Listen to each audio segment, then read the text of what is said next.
آپ गैरुल्लाह पीर औलिया से मांगते हो? नहीं तो मैं नहीं मांगता। क्या आप मांगते हो? बेशक मांगता हूँ। क्या तुम अपने माँ बाप से नहीं मांगते? अपने यार दोस्तों से नहीं मांगते? वो भी तो गैरुल्लाह है ना। तुम माँ बाप से मांग सकते हो, दोस्तों से मांग सकते हो, और पीर औलिया से नहीं मांगोगे? ये क्या बात हुई? जनाब, मैंने तो किसी को भी नहीं देखा पीर औलिया से मांगते हुए। हाँ, वो मैंने जरूर देखा है और सुना है कि पीर औलिया से मांगते नहीं मगर पीर औलिया को देते हैं। बेवकूफ, कमबख्त, मैं वो पीर औलिया की बात नहीं कर रहा। तो किसकी बात करते हो? वो जो कब्र में है, जो मजारों में है, उसकी बात कर रहा हूँ। अरे, बात कब्र वाले की करते हो और मिसाल जिंदा इंसान की देते हो। खैर, अभी आपकी बात, कब्र वालों की बात। सबसे पहले अदू एंड आबुदू, इसमें फर्क समझना जरूरी है। अदू मैं पुकारता हूँ, मैं मांगता हूँ। तदू तुम पुकारते हो, तुम मांगते हो। ताबुदू तुम इबादत करते हो। तो ये फर्क समझना जरूरी है तर्जुमा समझने के लिए। ये अपने आला हजरत का तर्जुमा सुनो। सूरह फातिर की आयत 22 आप कब्र वाले को सुना नहीं सकते। वही सूरत की आयत 14 आप कब्र वाले को सुना नहीं सकते। अगर सुन भी ले तो आपकी हाजत रवा नहीं करते। और ये कब्र में सोने वाले कयामत के दिन अल्लाह से तुम्हारे शिर्क से इनकार कर बैठेंगे।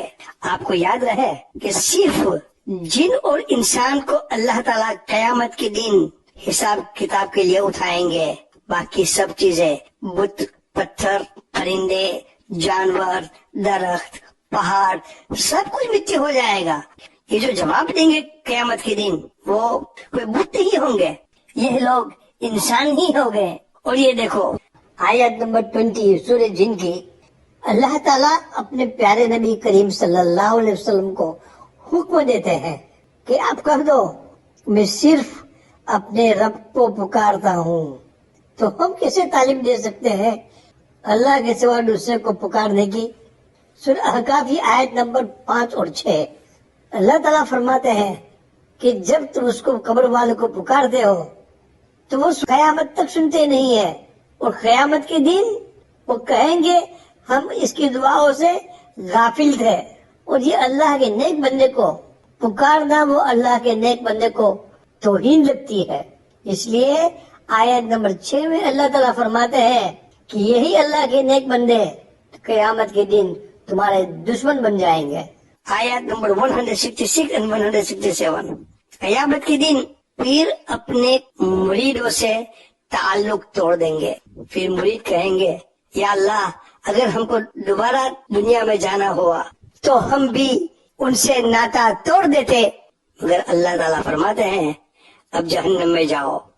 अल्लाह ताला फरमाते हैं ला तदऊ इल्ला इय्याह, अल्लाह के सिवा किसी को न पुकारो। कितनी बार आता है सूरह काफ में अल्लाह ताला फरमाते हैं कि मैं तुम्हारे गर्दन की नस से भी ज्यादा नजदीक हूँ, कि मैं तुम्हारे दिल और दिमाग के सभी वसवसे को भी जानता हूँ।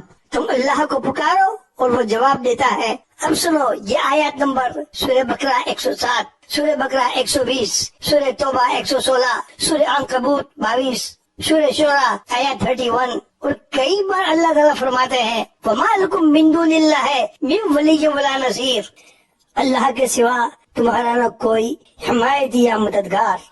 तो अल्लाह से तेरा कोई बचाने वाला न होगा और न मददगार, और अल्लाह के सिवा न तुम्हारा कोई वाली और न मददगार। कौन हो सकता है अल्लाह के सिवा तुम्हारा वली औलिया और तुम्हारा मददगार? अल्लाह हम सबको नेक हिदायत दे, आमीन।